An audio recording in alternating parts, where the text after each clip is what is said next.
I'm Richard Gearhart, an intellectual property attorney specializing in patents, trademarks, and copyrights. And I'm Elizabeth Gearhart, not an attorney, but I work at Gearhart Law doing the marketing, and I have my own startups.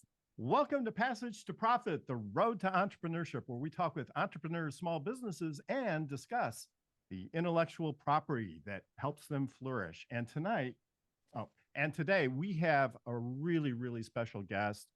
I've only known this man for a short period of time, but he mixes science and charm like nobody else can. Excuse me. Besides you. Besides you. Okay. All right. One of two people who mix science and charm like nobody else can. It's Brian Strom. He's the chancellor of Rutgers Biomedical and Health Sciences. And boy, do we have a show for you with him.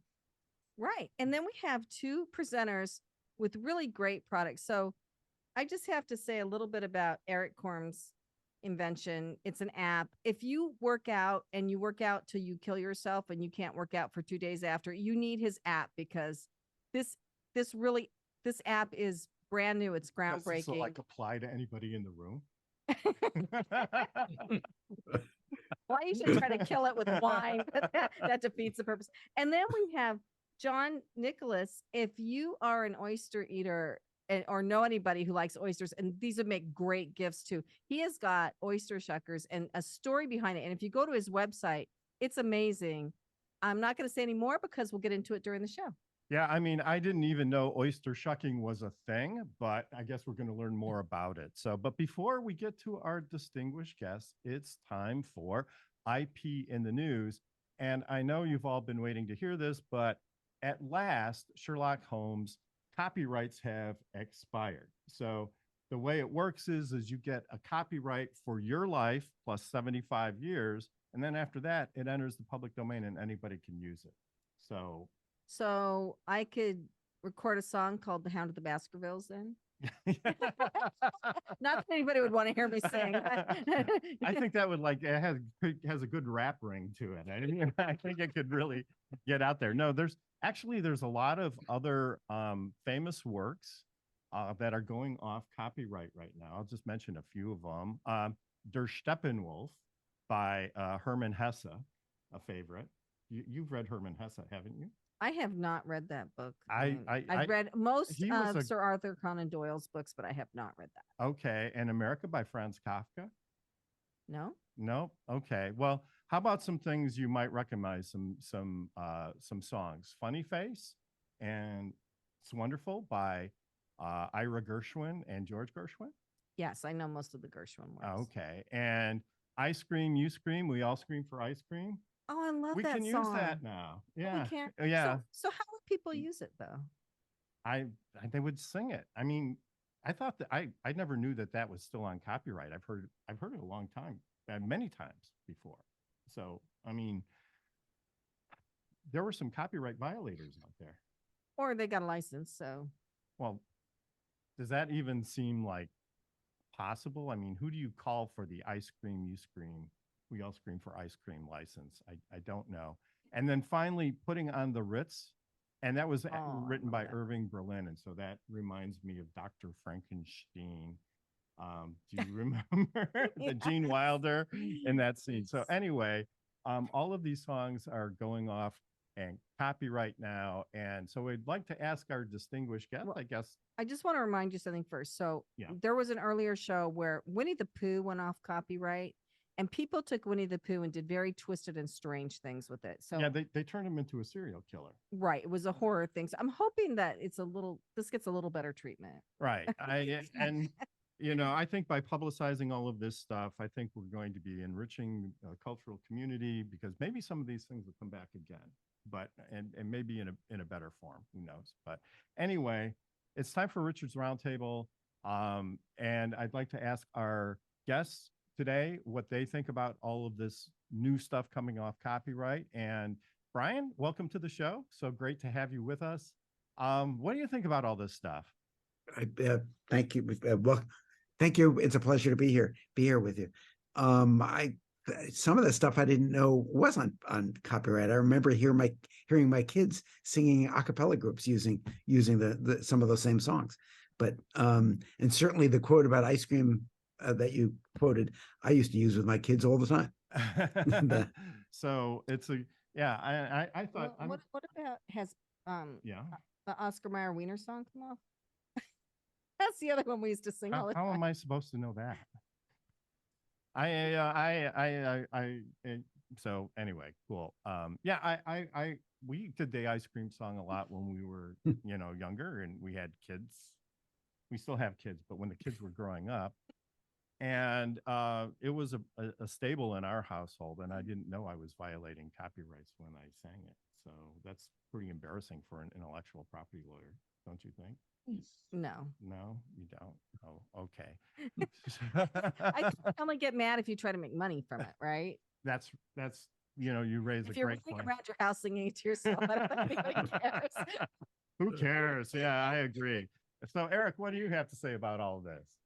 Yeah, I think it's pretty interesting. First of all, thank you for having me on the show today. I think with Chat GPT, OpenAI, I don't know if you guys are familiar with that, but I think a lot of these copywritten pieces are now going to be able to be reused in a way that's non-plagiarized, that we know isn't plagiarized. So I don't know if you guys have had a chance to check this out, but it was founded by Elon Musk in 2015 to make artificial intelligence open to the public. He left. They raised a ton of funding. Microsoft put a ton of money in. They just released Chat GPT a few weeks ago, or maybe a few months ago. But the capabilities of using artificial intelligence, and you can feed it copy and have it spit back out to you in a new form. So you could take some of these songs and turn them into your own jingles for your own company, and there'd be no copyright infringement. You should check it out. It is wild. I mean, it is absolutely wild what you're able to do. They used reinforcement learning to create this, and it's going to change marketing forever. And I really think there's going to be there's going to have to be some thought around the IP that's created, because you could literally go in and be like, hey, I want you to create an app that makes jingles, and it will spit out the code. Right. And then I want you to create a UI. Like, who owns that property now? So that's actually a pretty big debate in intellectual property world right now about inventorship and ownership of AI created stuff. There was a Chinese company that made a 5-minute film entirely with artificial intelligence. That I wrote the script, it determined the cinematography, it selected the actors, and the whole thing it had graphic, and it was like pretty good. It was actually like pretty good. So anyway, Kenya, welcome to the show. So good to see you again. Thanks for joining us. Yes, and Happy New Year. I'm not sure how long we can say that for. I think we can. Well, yeah, I think we can say it anytime. Today's right? January 4th, so Happy New Year. I think you got one more week. One more week, and so it's annoying to everyone. So I think this is awesome. And when you said Putting on the Ritz, that was actually a pretty popular song. I feel like I heard it in a lot of movies. So if that's going to become available, like I definitely could hear a remix of some sort, maybe in a hip hop song somewhere. Who knows?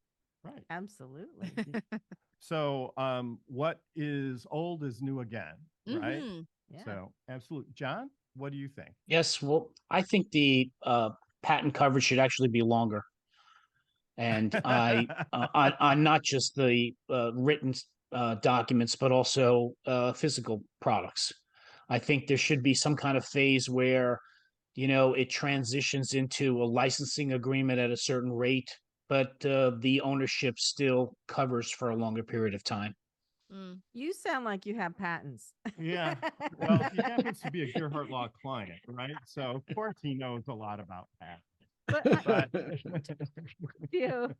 yeah, I mean, I that's a little bit different from copyright, but it is kind of amazing that copyright you have a copyright until you're dead, and then 75 years later, your heirs can still enforce that copyright, right? So right. So why can't patents be a little bit longer? I agree with John. yeah, it's kind of an interesting approach that in some countries they do have, for certain types of technologies, compulsory licenses where, especially in the medical field, like Brazil, for example, if the somebody needs it and you're not using it, you can be forced to license it. But the term of the patent is still 20 years. So, so I'm with you. Let's go lobby Congress and get the laws changed. That'll be good business for us. That's for sure. I was about to suggest that, but like not right now. I was going to say it's January 4th, and we want to get into that too. We don't want to get that there. Okay. So anyway, that was fun, and now I'd like to introduce Chancellor Brian Strom. He's the Chancellor of Rutgers Biomedical and Health Sciences, RBHS, and the Executive Vice President for Health Affairs at Rutgers University. He's also a frequent speaker and advisor to the NIH, the FDA, the CDC, the Joint Commission, whoever they are, and foreign governments and most major pharmaceutical manufacturers. And it actually said this in his bio, so I included it. It says and many law firms. So he advises many law firms. And if you've watched any of New Jersey Governor Phil Murphy's briefings during COVID crisis, you would have seen Brian standing right behind him on the podium. He was New Jersey's top health research resource during the pandemic.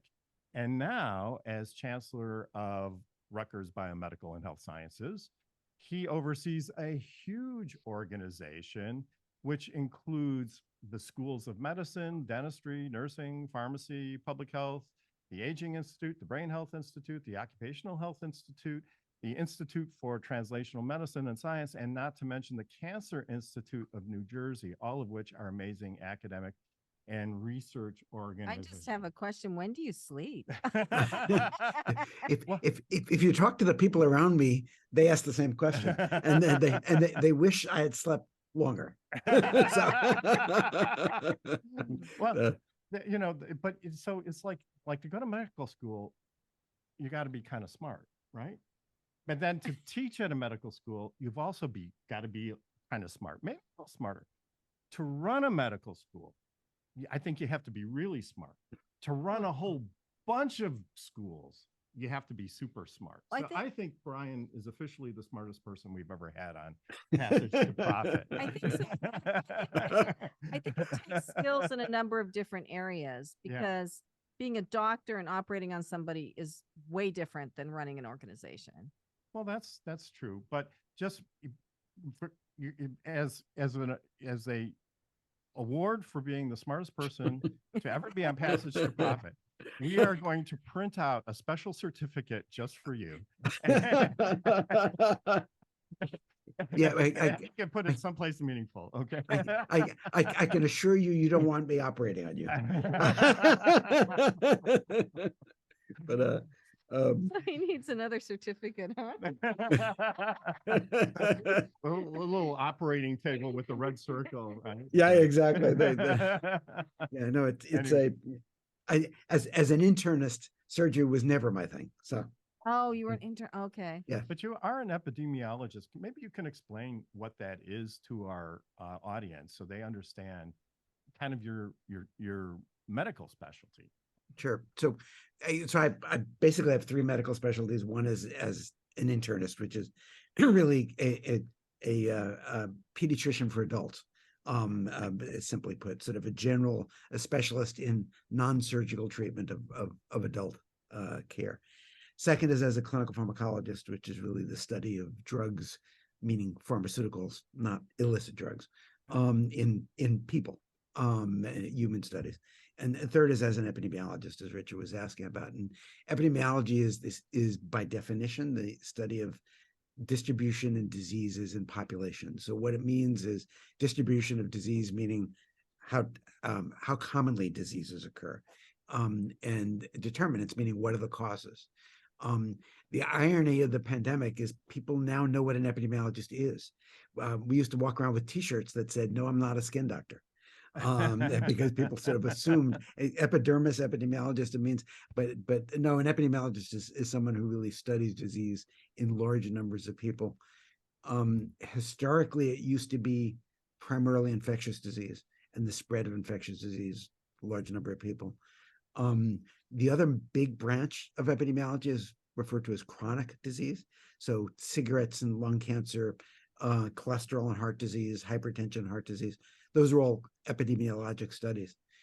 The irony is when I went to public health school and got my epidemiology degree, I was literally taught, this was at Berkeley at the time in the late 1970s, I was literally taught infectious disease epidemiology is a dead field because we know it all. We have solved infectious disease if people would just do what people are supposed to do. That was while HIV was cooking in San Francisco across the bay, as yet undiagnosed. And as we've certainly learned since then, many times over, most recently COVID, but certainly plenty of others in the past, and there'll be plenty more in the future. And infectious disease is a real problem. So, and will continue to be a real problem, and pandemics will be as well. Right. Well, I have to tell you, I had heard of epidemiology. I knew what it was because my mother worked as a secretary way back when I was a little kid in the epidemiology department in King County in Washington State. And we would call her and she would answer the phone, epidemiology.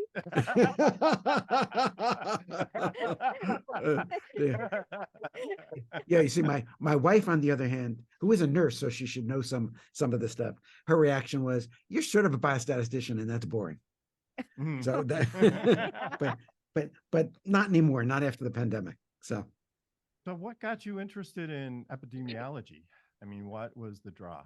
I was always interested, even reading novels as a kid. I was interested in epidemics and reading about spreads of epidemics, but I was also always interested in the cause of disease.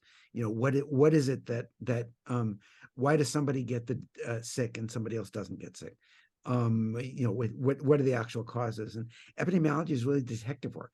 It's sort of discovering cause, and actually there are plenty of police precincts who have called epidemiologists in to help with detective work in terms of picking up crime, and looking at cause. It's really, in many ways, discovery, excitement over what somebody's sick, what was the cause? This group of people is sick, what was the cause? I was at University of Pennsylvania before I came to Rutgers, at the head of epidemiology there, and I used to get called all the time about clusters of disease. There's 10 cancers in this school. Why? Can you come in and do an investigation and try to explore why? And inevitably, it didn't even make sense. There were 10 different cancers at different causes.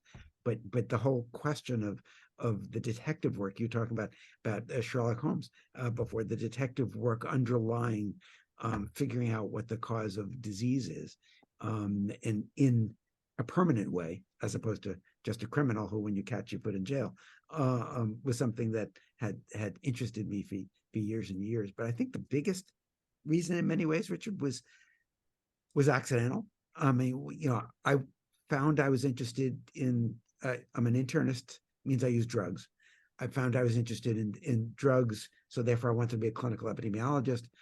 Most drugs we really don't know the effects of in large numbers of people. We study them only typically in 500 to 3,000 people prior to marketing. We don't know the real effects once they go into thousands of people and tens of thousands and hundreds of thousands, millions. Again, the whole vaccination and COVID stuff was all about that. That requires studying large numbers of people, and in order to find out what the real effects are in the population. I was also very interested always in computing and computers, and I liked the idea of doing studies in very large numbers of people, and finding out what the real effects of drugs are. How should we really, a patient is admitted with a heart attack, what do you treat their chest pain with? A patient is admitted with abnormal heart rhythm, should you use the drugs that will treat that? It seems superficial. Actually, the studies that have been done show that we've done more harm than good. We as a profession in healthcare have a lot more powerful tools nowadays. It behooves us to be sure they work, because we know they cause harm. They always will cause harm. And so you need to make sure that the benefit of harm versus good is warranted, and answering that question requires epidemiologic tools applied to the study of drugs. So can I can we ask for a COVID update? I mean, you did play a major role in advising Governor Murphy during the pandemic. It's just after New Year's, January 2023. And I feel like the whole world has kind of gone silent on the subject of COVID. Are we out of the woods yet? No, I know a lot of people that have it right now. Right. So that's why we're asking. What's going on with COVID? Yeah. So are we out of the woods? No, we never will be, ever. We still have the 1918 flu around. You get when you take a flu vaccine, it's in the injection that you get. We had multiple opportunities to beat COVID. We lost those opportunities because we didn't act correctly and quickly enough. So at this point, COVID is pandemic. It has been pandemic. It is now in the U.S. endemic. It will always be present. The good news, unless there's some major variant, and that could change now with what's happening in China, unless there's some major variant, it'll never become what it was before. We'll never have to live through what we did before. There's incredible data that just came out of Israel about a month ago. Why did we tolerate 20 to 50,000 deaths each winter from the flu? We don't shut down the economy for that. That's sort of the level that the culture seems to be accepted. Seems to have accepted. Why was COVID different? Partly because it caused huge number of the hospitalizations, so it overwhelmed the healthcare system, and partly because the huge number of deaths, the case fatality rate of everybody who had the disease, the proportion who died was 20 times higher than the flu. And that's what triggered shut down the economy, wear masks, do all of that. The amazing thing that now the data that just came out of Israel is if everybody was fully vaccinated the way they should be, even people over at 65, if they're fully vaccinated, and if when you get COVID, because you will, they took Paxlovid, the case fatality rate is lower than the flu. Amazing. Wow. So medical science has beaten this disease if everybody would Just comply and do what they're supposed to do. but it's going to go through cycles. And we're in one of them now. I mean, it's completely predictable. 2 weeks after Thanksgiving, cases went up. 2 weeks after New Year's, cases are going to go up more. 2 weeks after Christmas, they're going up. We're in that peak. 2 weeks after New Year's, they're going to go up more. When we all get together, 2 to 3 weeks after that, you're going to see more cases. The good news is people aren't dying from it. If you go to an ICU now, the only people in ICUs with COVID now are people who had never been vaccinated. Really? Well, that certainly That's good vindicates a lot of because people who, I've had- promoted the vaccine. I've been vaccinated 4 times already. I'm fifth now. Yeah, and So- you're going to have to keep getting vaccinated because Right. it's your immunity wanes, the vaccine change, variants change. Hopefully, there's not some major. China right now is basically functioning as a gigantic variant factory. So hopefully there's not some terrible variant that emerges from that escapes everything. But other than that, we're just going to see this for the rest of our lives. I'll tell you what else you're going to see for the rest of your lives. You're going to see me for the rest of my life wiping down the handle on the shopping cart. Which is fascinating because it's part of what was taught early on, and we now know doesn't work. Because COVID is carried in the air. Yeah. It's still just the ick factor, though. There is a lot of ick out there. Unfortunately, we have to go to a commercial right now, so we'll be back with more of Brian Strom, Chancellor at Rutgers University, after this commercial break. Welcome back, everybody. It's Passage to Profit with Richard and Elizabeth Gearhart and our fascinating guest, Brian Strom from Rutgers University, who knows all things about epidemiology and just has science pouring out of his ears, but a warm and charming person at the same time. Anyway, Kenya, we were talking during the break about some heart condition, and so please ask your question and then you can receive your answer. So, well, first, what I'll say is Dr. Strom, you make science sound so fun and interesting. So I'll start there with that. Thank you. Yeah, and we were talking a little bit during the break about myocarditis. Did I say it right? You did. Okay, great. So Good we were job. talking, yeah, so which So- is an inflammation of the heart. And we were Correct. talking a little bit about the vaccine earlier, and there seems to be a little bit of a pattern, particularly with athletes that I've seen in the news lately, where there has been this overexertion and some association to heart inflammation and people, having side effects. So could you talk a little bit about what myocarditis is and how, if there is any association to the vaccine? Sure. So myocarditis, by definition, as you can tell by the name, myo means muscle. Cardio is heart. Anything ending with itis means inflammation of. So it's inflammation of the heart muscle. People assume physicians know Latin. It's not true, but it's a but we do like to talk in code, so laymen get impressed inappropriately and unnecessarily. But so myocarditis is inflammation of the heart muscle. These are the vaccines for COVID are incredibly effective vaccines and incredibly safe vaccines. But one of the very rare side effects they do have is inflammation of the heart muscle. It seems to be more apparent, particularly in young men, which is part of the reason it's picked up in athletes. And there have been, as part of that, there have been studies of Big Ten football players and athletes, and that's where it's been picked up. Accordingly, what we don't know is in almost all cases, myocarditis goes away by itself and has no long-term sequelae.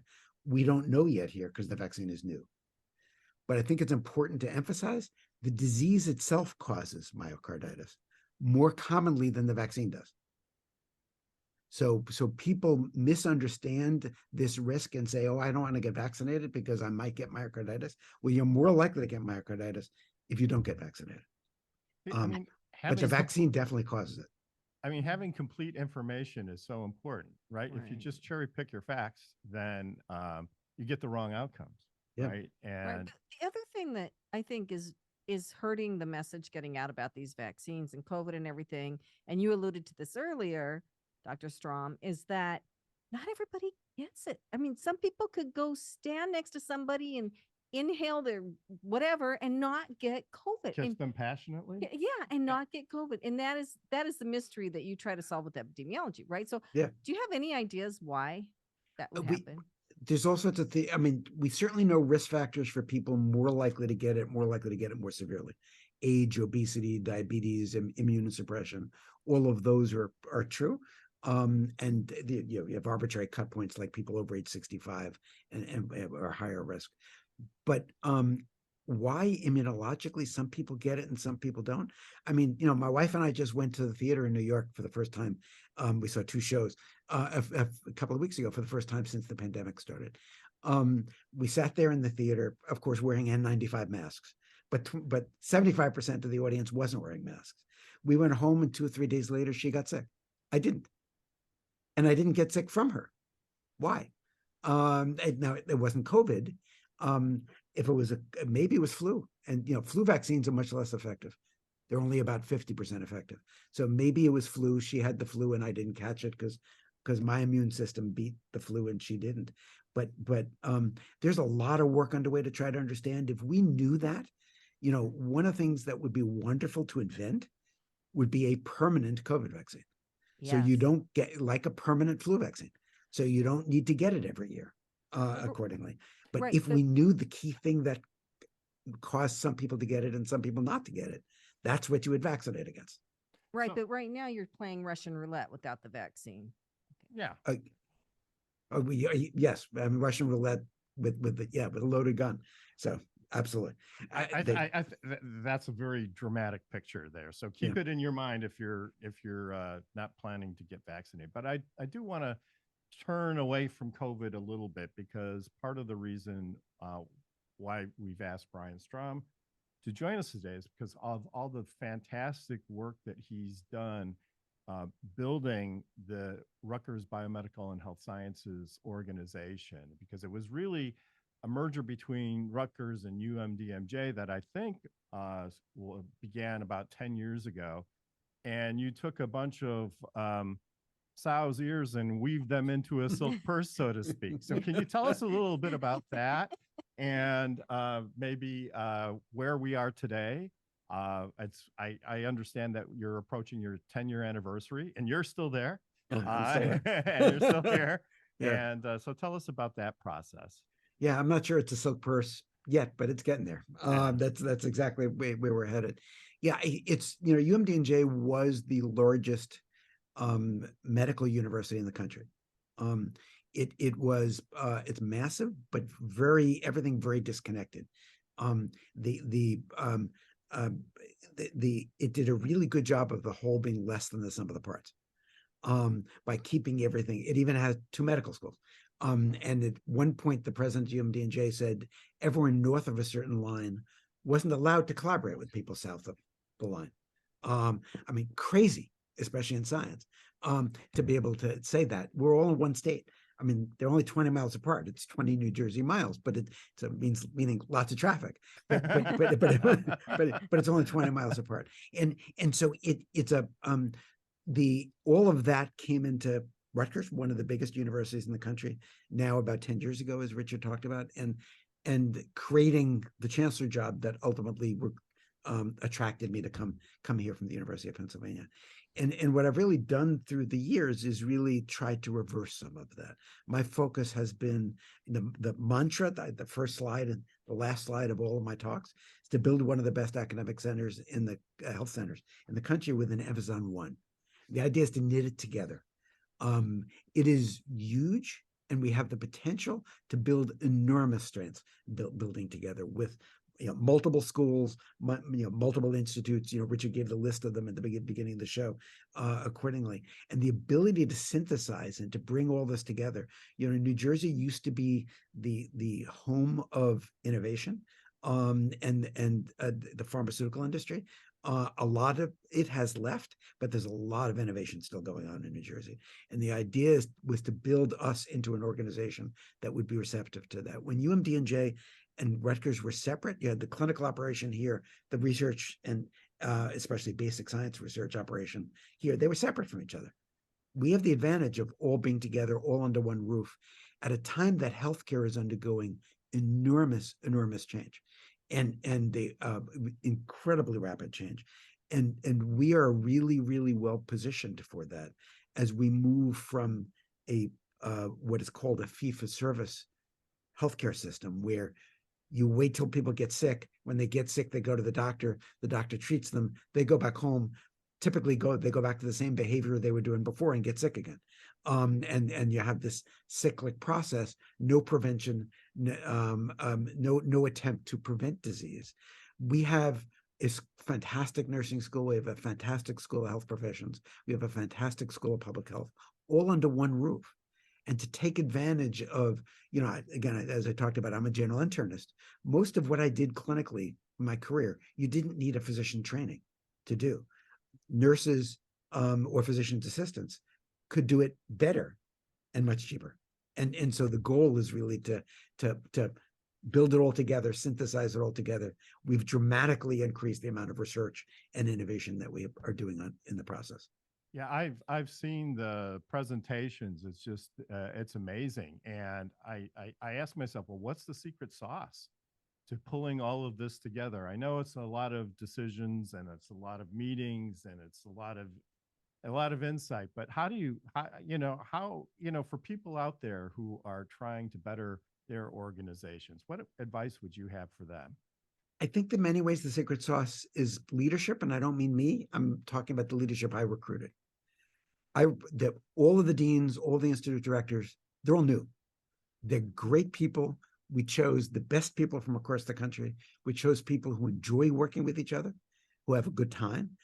Our leadership meetings, we spend a lot of time laughing as part of it, and people who recognize talent, and you basically provide them the structure, provide them the resources they need, and get out of their way, and sort of really let the magic happen.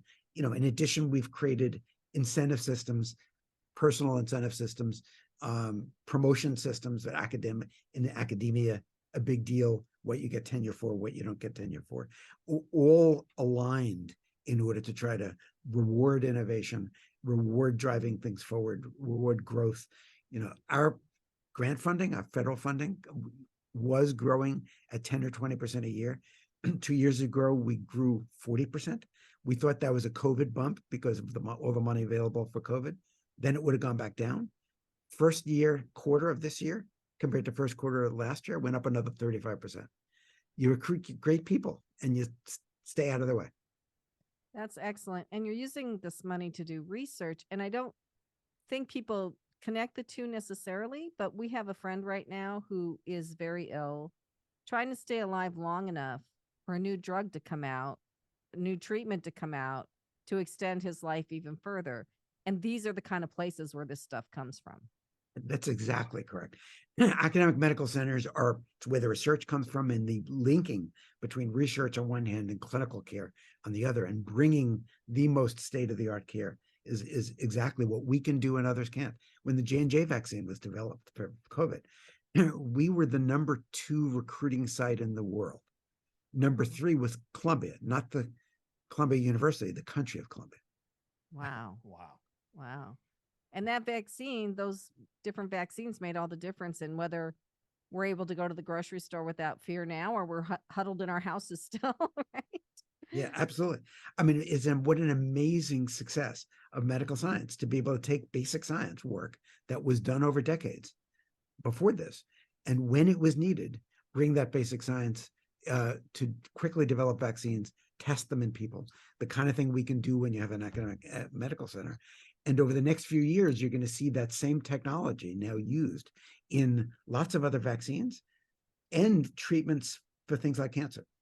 Because now that we know that technology works, it'll be used in a lot of different places to try to develop new treatments. Well, we have to take another commercial break, but before we go, I just really want to say thank you for your work. What you and Rutgers have done is amazing, and we're glad that you're here. So thanks for pleasure. all the effort, and so we'll be back with more Passage to Profit right after this. Welcome back, everybody. I mean, that was just an amazing interview with Chancellor Brian Strom from Rutgers University. It was inspiring and informative. He's such an easy person to listen to and explains things so well. Right. And I think everybody's interested in these topics because everybody has a body, right? Last time I checked, it doesn't run quite as well as it used to, but the medical things are for us, right? Anyway, it's time for Power Move. Kenya, who's power moving today? So actually, our first power move of the year is going to the city of Newark and Jeff Hines. So the pandemic has created a great opportunity when it comes to industrial real estate. And Hines just bought a Newark distribution center for $127 million. And the 738,000 square foot facility is located in an opportunity zone. So if you're not familiar with what an opportunity zone is, they are economic development tools that allow people to invest in distressed areas, and they are designed to help spur economic growth and job creation in low-income communities. So he and the city of Newark are our first power move for this year. Wow. Excellent. That's a great one. So what are they developing on the property again? Does it say? It's a warehouse. So there's some businesses in there already. There's some storage places in there. There's actually, I think there's Iron Mountain Coffee in there. So it's going to be large companies that are going to create jobs for some of the folks that live there in the city. So it's in development. So there's a few tenants now, but they plan to expand and add more companies to the facility. That's great. I always thought Newark had so much potential, and it does. I'm glad to see that things are moving forward there. I'm aware of other projects too that have been taking place in the area. So let's keep our fingers crossed for a bit of a revival. And now it's on to my charming better half, who also has science pouring out of her ears.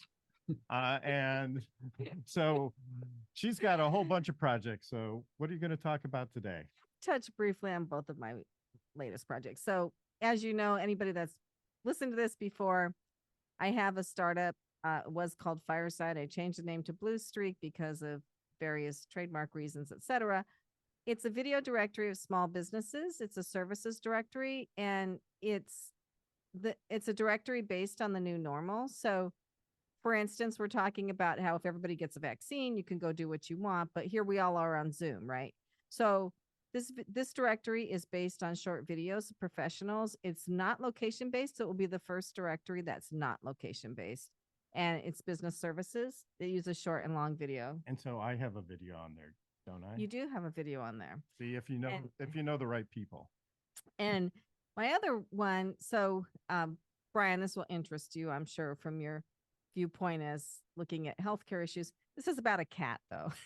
It's about healthcare for cats, what you do, but which is also very important. So we got a kitten. He has this medical issue, and the vets are having a really tough time trying to figure it out. So I started a podcast with a friend who does cat rescue and is really connected with the cat community. And we're putting it out there to the cat community. Has anybody ever had a cat that's done this before? What fixed it? And we've gotten a couple answers. So we have our podcast. We've released the first 2 podcast episodes, and we have guests on there. And it's all about cats, and it's really fun. I'll probably be doing that till the day I die. You know, that's good. If anybody wants to hear me, You will be a true cat lady by the time as you work your way through this cat journey. About that, I would like to introduce our first presenter with a startup, Erik Korem with AIM7, AIM7. And I love the soreness piece of this. So Erik, please tell us what you have. That sounds dangerous, but please continue. Well, thank you so much for the opportunity to be here today. Prior to starting AIM7, I spent about 16 years in the NFL and in college football. I was a sports scientist and performance director. And about 12 years ago, I pioneered the use of athlete wearable tracking technology in games. So if you ever watched an NFL football game and you see somebody running down the field and you're like, oh, they're running 20 miles an hour, that's the technology I brought to the US. And it helped open $1 billion market here in the United States for sports wearables and data.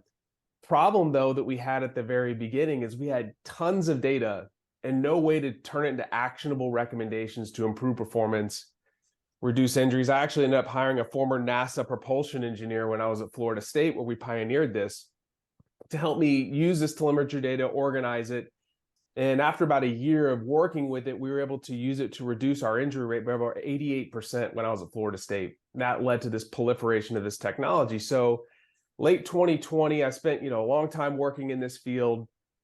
I turned my eye to consumer technology, because millions of Americans are facing a huge problem right now. Actually, over 100 million Americans own wearables, like an Apple Watch or a Fitbit or a Garmin, because they want to change their behavior. Think about it. They want to sleep better. They want to exercise more. They want to be more resilient to stress. But wearables don't change behavior.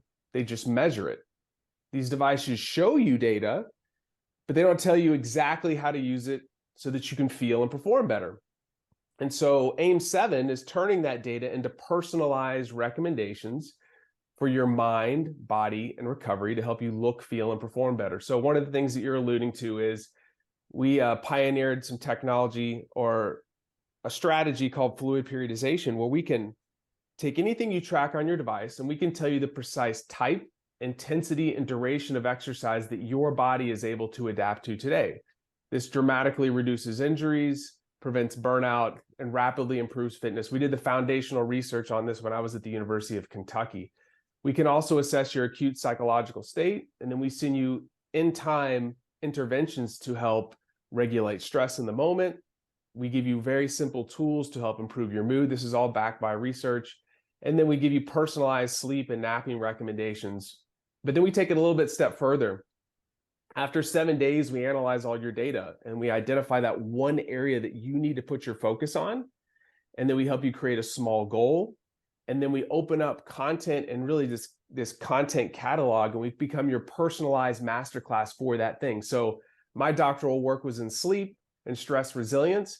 So if we notice that sleep is an issue, it's not good enough just to be like, hey, your Apple Watch says you're sleeping 5.5 hours a night. You're like, well, gee, thanks. What do I do to create the conditions for restful and fulfilling sleep?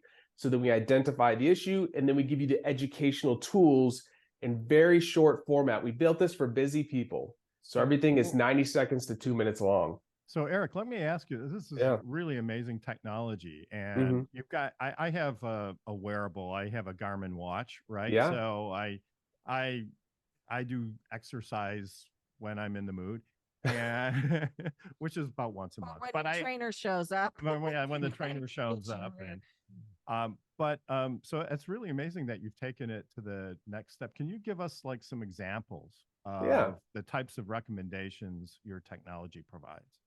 Sure. So one of the things that we do is people, do all sorts of types of exercise. They walk, maybe they do the elliptical, maybe they do resistance training.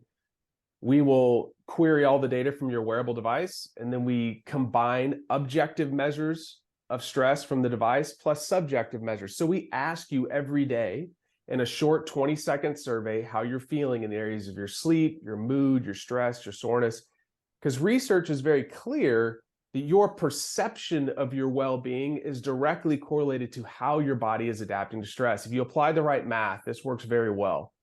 So then what we can do is we can say, oh, you're something like heart rate variability is just tanking, your heart rate's elevated. Maybe today's the day you like to do resistance training. Today's the day maybe not to do that, but we noticed that you love to do the elliptical. Hop on the elliptical for 20 minutes and stay in this heart rate zone. And so now what we're doing is we're matching the precise type and duration and intensity of exercise. So you're not, as you alluded to earlier, making yourself so sore that the next morning you can't get up and walk. And so we've demonstrated over time with elite athletes and in general population that when you apply this methodology, when you fit the precise type, dose, and intensity with what you're ready for, you prevent burnout and you help people improve their fitness. Excellent. Dr. Strom, do you have a question or comment? Yeah, a couple of things. One is, for years we had treadmill exercise bike, and we found they made great clothes hangers. Yeah, 100%. So the question that I'm leading to is, how do you get people to use it? So my 3.5-year-old granddaughter has something she calls an Apple Watch. It's not, but what it does is it goes off every 2 hours as part of potty training. So there's a sound that she can't ignore, and her parents can't. More importantly, her parents can't ignore. So I, having done these analyses, how do you get people to use them? Now you're getting into the real IP of what we're doing. It's called behavior design. And so ultimately you want to help somebody design a behavior that they can take action on. And so we have a very unique behavior design model. And I'll tell you, one of the things that we don't do is we don't want people relying on motivation.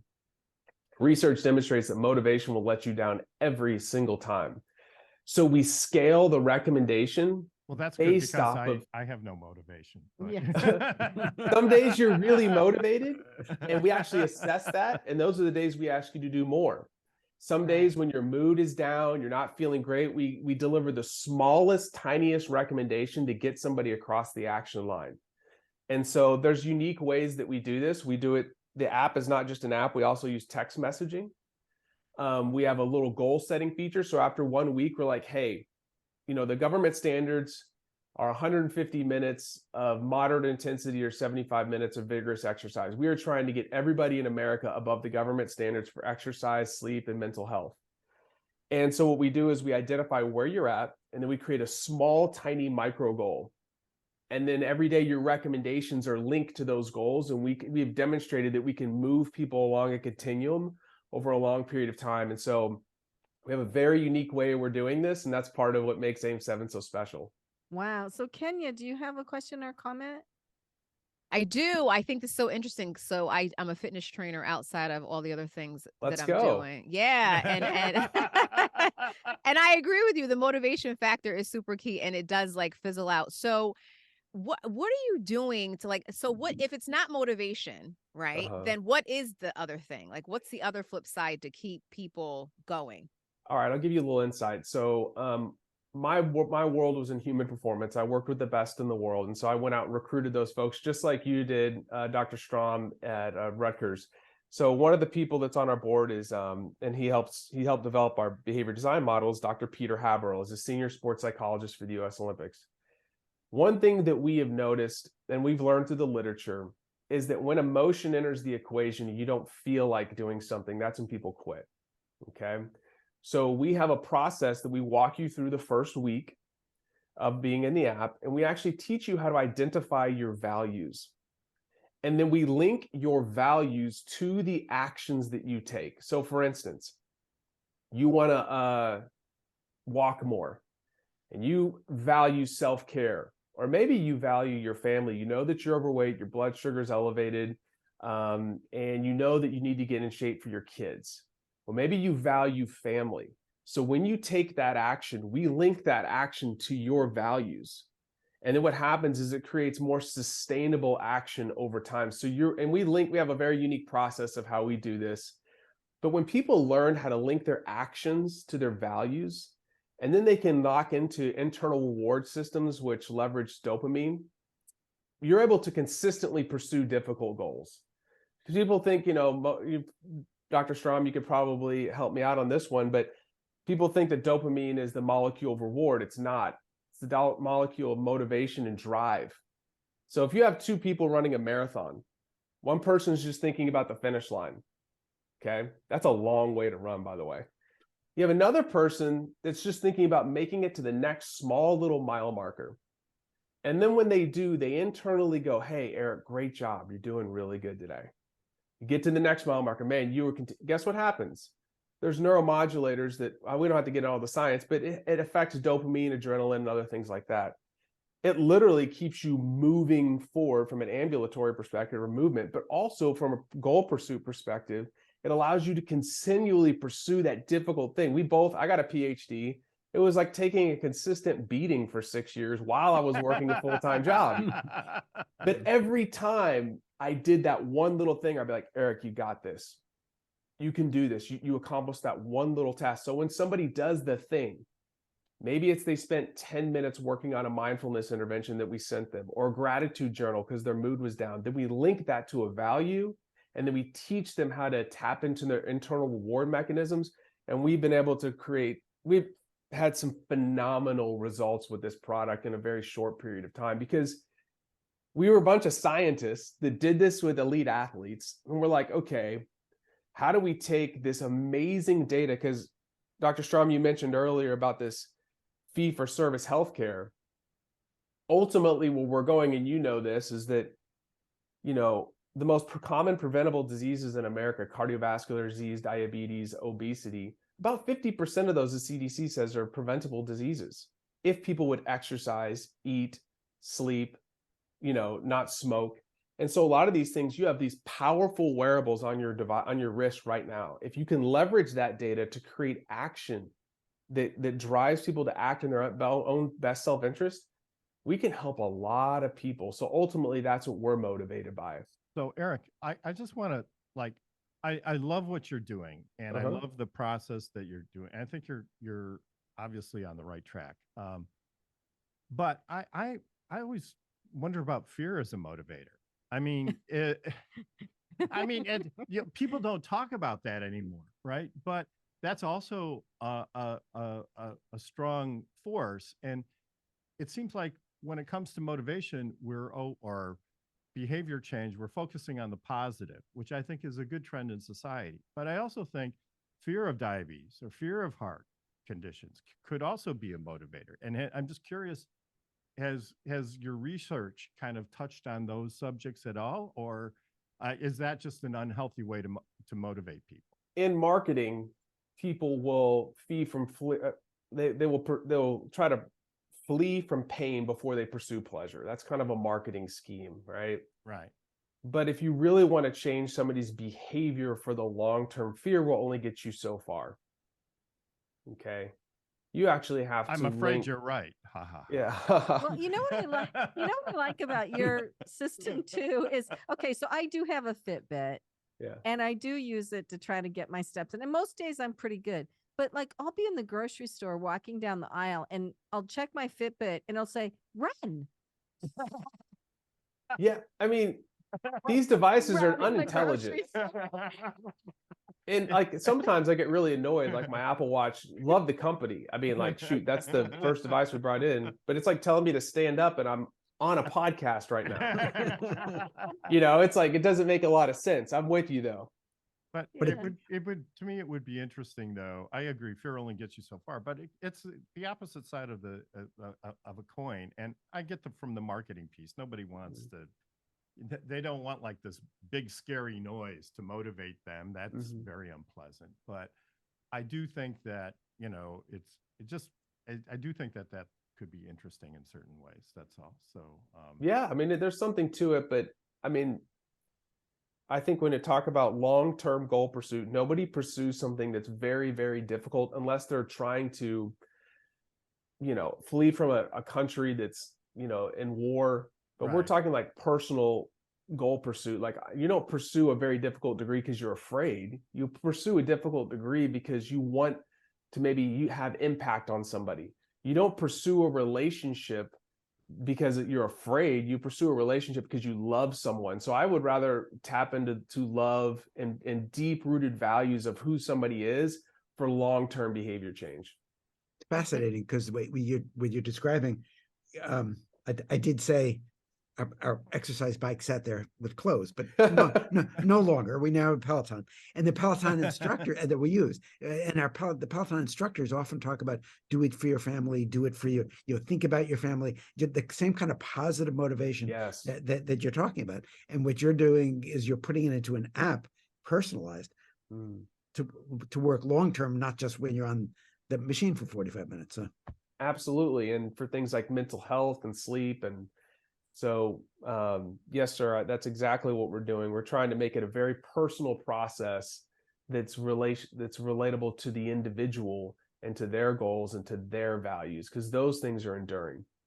So, Erik, I have one last question for you. How do you factor a person's diet into this? Because I know personally, like if I eat a banana before bed and get all that magnesium, I think I get a little bit better sleep, right? Yeah. So there are 5 pillars. So if you want to zoom up from a 30,000 foot level, what AIM7 is doing is we're helping people become more adaptable to stress. And we teach this. You can actually go on our website, aim7.com. And our first blog, we're starting to outline this whole concept of building adaptability to stress. But it's what I did my research for my doctoral degree on, and another person on my team. And there's 5 pillars for building biological resilience and adaptability. And they're very simple: sleep, exercise, mental fitness, nutrition, and living and commuting or having healthy relationships. Research is very clear. These things help you become more resilient to stress. Right now, we're focusing on 3: sleep, exercise, and mental fitness. We're an inch wide and a mile deep on those. Eventually, we will add nutrition, and eventually we will add more parts on the relationship side, because those things are very important. But we found that with people wearing a wearable device right now, these are the things that we can help create action with immediately, especially with the people tracking things like sleep and steps. It's not too much of a leap to go, hey, now we want to take a little bit further step on this exercise page. We're going to move you a little bit more towards this standard. But nutrition is in the timeline. But right now we're just focused on those 3. Okay, well, Richard is giving me the twirly finger under the table here. That means it's time to wrap up this segment. So that's the official passage to profit name. The twirly finger. So this has been, we'll make sure I get your name right, Erik Korem with AIM7, AIM7, and his website is aim7.com. So definitely go check it out. It may be what you're getting for an anniversary gift this year, my dear. You're seeking to change my behavior, huh? So now we're on to something really fun, another great invention idea. John Nicholas with East Hampton Shucker Company. And this is all about like really nice food and beautiful products too, if you go to his website. So without further ado, John, please tell us what you're doing. Sure. My name is John Nicholas, and thank you for having me on your show. I'm the founder of East Hampton Shucker Company, and I have a passion for oysters. Over 30 billion oysters are eaten every year. I love them. I eat them all the time. After I eat them, I feel better. and they're very good for your immune system. They also have a magical property to them. There's something special in them that other foods don't have. They make you feel happy. As a kid, I grew up clamming and gathering oysters with my dad here in East Hampton, New York. However, oysters are challenging and dangerous to open using traditional methods of a glove and a towel. I cut myself many times. Everyone did. Even the professionals cut themselves. Oysters don't want to be opened. All my life, I tried to open oysters, but I couldn't accomplish it. I tried every method and bought every product available on Amazon and everywhere else. None of these products were safe or easy to use. Some were actually very dangerous. I tore these products apart to come up with something better. I didn't give up. As a kid, I grew up tearing things apart to see how they worked. I knew it was a problem I could eventually solve. My goal was to make a product that was safe to use for people at home and for the hospitality industry. That was my primary goal for my new invention. Speed came later. I designed my new devices with the premise of having your hand far away from the knife as you can. You can't stab yourself with a knife. That's important. If your hand's not there. Well, I probably could, but I in general, no. It's actually a very simple premise. Just take your hand out of the equation. And I was just so surprised that no one has ever, come up with something this simple to protect people. Thousands and thousands of people get hurt every year trying to open oysters. So after countless versions and prototypes of different materials during COVID lockdown, I finally figured out, I had a lot of free time, and I felt like Tony Stark in my basement workshop, toiling around. I made a lot of mistakes. I tried to, I tested different materials. I had to come up with these parts that didn't exist. I had to invent them myself. It was quite a bit of, exploring and trying to figure things out. So the problem was that, sorry. No, I was just going to say, let's just get it out of the way, and so we can continue on with the show. But, shucks, we're glad to have you on the program. Okay. Somebody else had to be thinking about that. There's a lot of funny words you can use with shucking. Yeah, I'm sure. So, Kenya, what is your opinion on these devices? And do you eat oysters? Are oysters a thing for you? Or I don't, and honestly, it's just I haven't had them enough to compare them to anything. So I'm not an oyster expert, but I think anything that makes life easier in terms of like opening things, I'm all for that. So very innovative of you to make people's lives easier who do love to eat oysters. We never have oysters. Well, I grew up on the West Coast in Seattle, and every Christmas Eve, our family had oysters. And oftentimes in college, like people would they do the thing. I don't know, John, have you ever done this where they crack open? Well, it was hard to get it open. Once they got it open, they would just tip it up and put the whole thing down their throat. Sure, that's the way you're supposed to have them. Yeah, I could not handle the texture. I love seafood. I love fish. So, John, are they acquired taste then, or did you like oysters like right out of the box, or were you? They're first of all they're funny to look at, but and it is an acquired taste, but they do make you feel better after you eat them. And try not to eat an oyster that's too large. Okay, sometimes start with the smaller oysters. Medium-sized oysters. I tend to avoid the larger oysters for the experience, and start from there. They are extremely popular. My family loves them. Yeah, and yes. My brother Eddie loves oysters. And my sister. I mean, Christmas Eve was that was the big treat, was oysters. Yeah. So one thing I wanted to get into with you though is that your pieces are beautiful. Like you have one that's made for yachts, right? Yes, we have. We found that there's a high correlation between boaters and oyster lovers. So we're developing more handles and products that appeal to boaters. We found that fishermen have the highest correlation towards oysters, but boaters extremely high. Interesting. Chancellor Strom, are you an oyster eater? I adore oysters. My wife hates them because the texture, exactly the consistency, exactly what you were talking about. But I love them, and you know, generally they come pre-shucked. However, so in terms of eating them, but your description about shucking the oysters and cutting yourself accordingly remind me one of the things my wife does in cutting bagels or anything else. She's always flavoring it with her blood. I'll have a little extra blood with the bagel exactly today. Yeah. So if you could extend your product and find other ways that we actually got these gloves that were almost like suits of armor in order for her to use as she cut things. But then of course that got in the way of cutting. So if you could extend your product to be able to cut bagels and cut other things as well, it would be useful preventive medicine. Yeah. Well, and as far as like the pre-shucked oysters, like for the real aficionados and the purists on the boats, right? They want to take them out of the ocean and put them down their throat in like 30 seconds. That's correct. Later.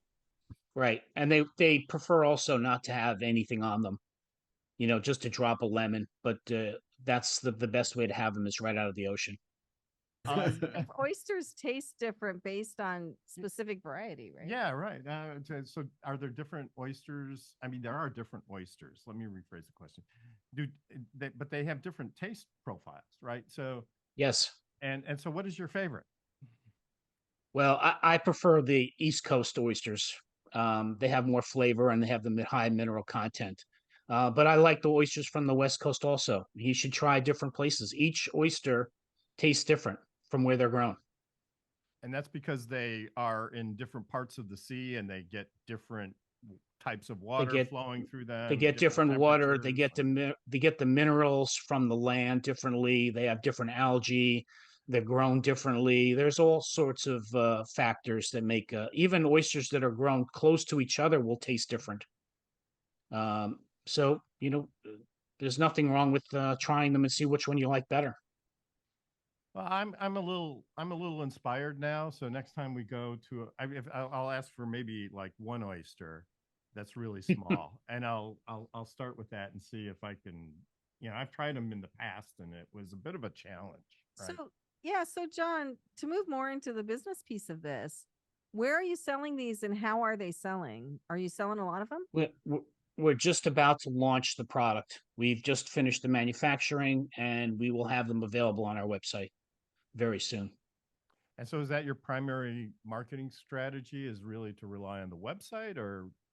Well, we have our first goal here is to do a local launch, basically to do a blitz out here in the Hamptons first by going to the seafood markets, to going to the restaurants, to going to the home furnishing stores, the hardware stores, the bait shops, the farmers markets, and all the different associations that are here that relate to oysters.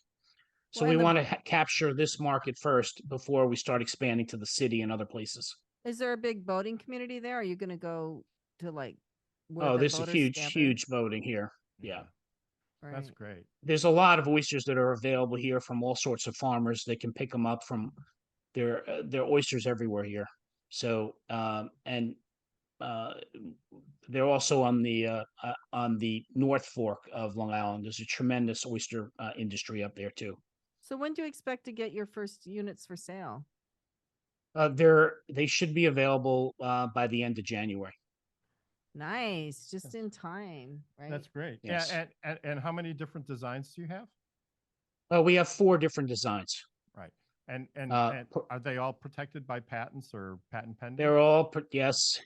I actually invented 46 different devices, so we're only going to be selling 4 of them now.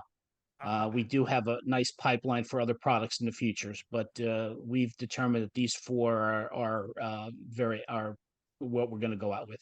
Can you describe the 4 units that you have? We have Model 1, which is a teak version.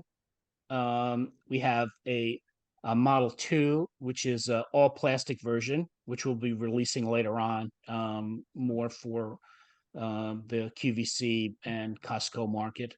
Model 3 is a metal bracket.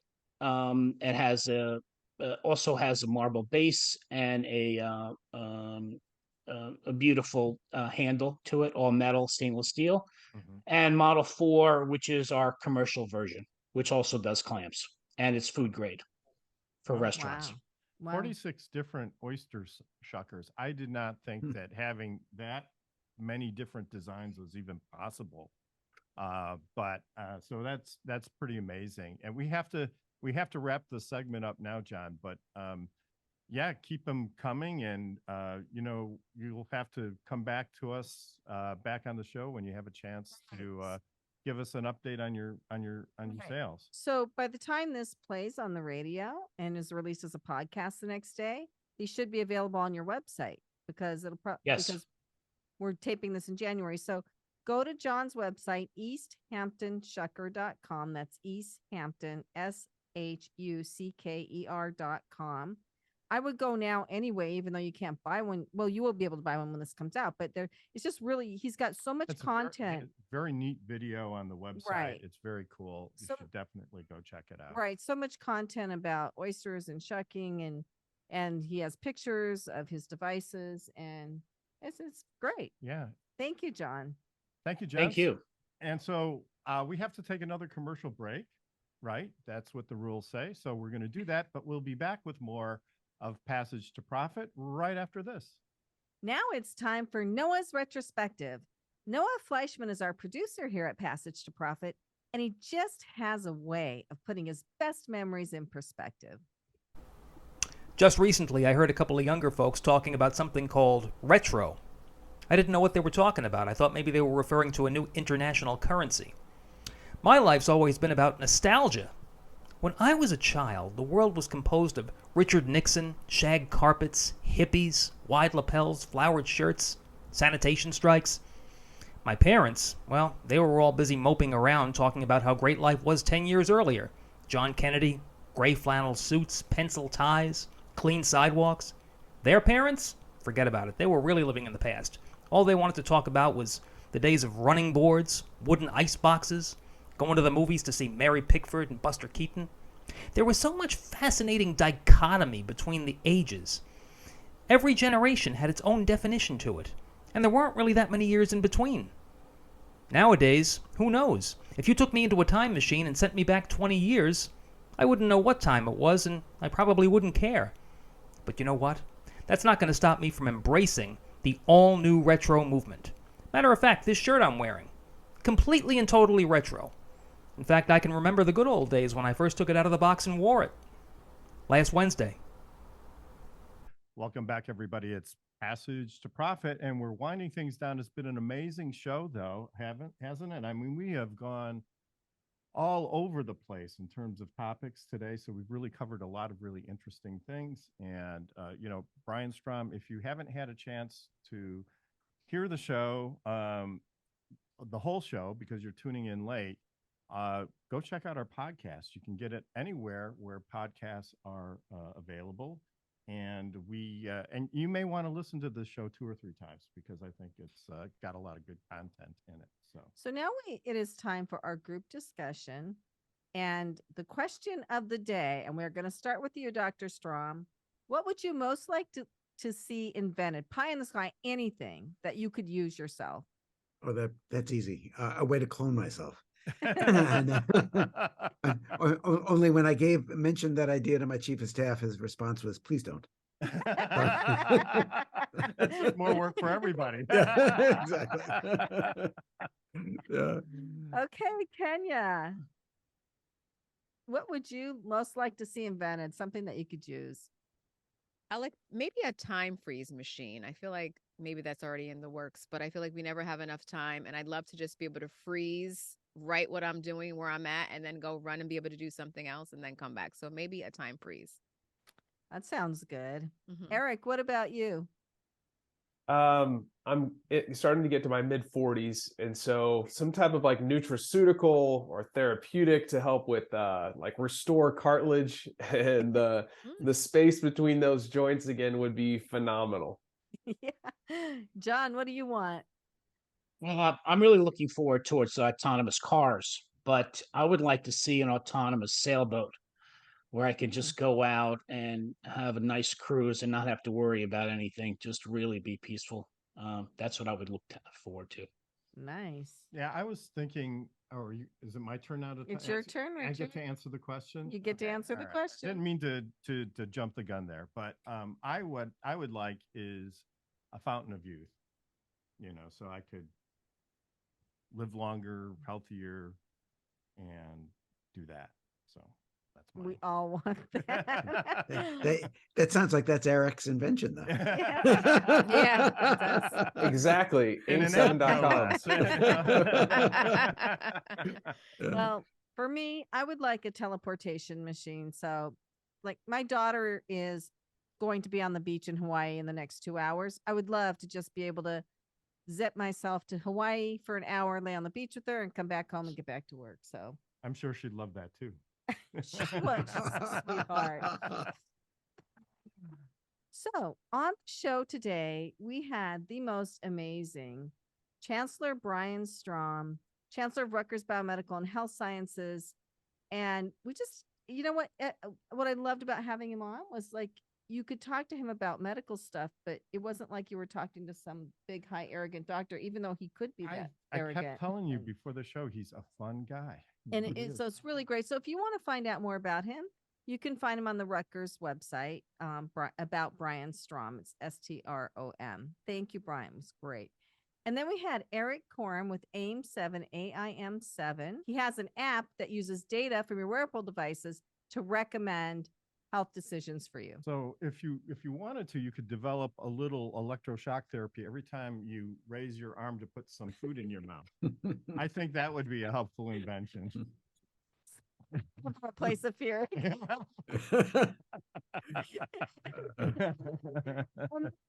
John Nicholas with the East Hampton Shucker Company, who has made these incredible devices that shuck oysters.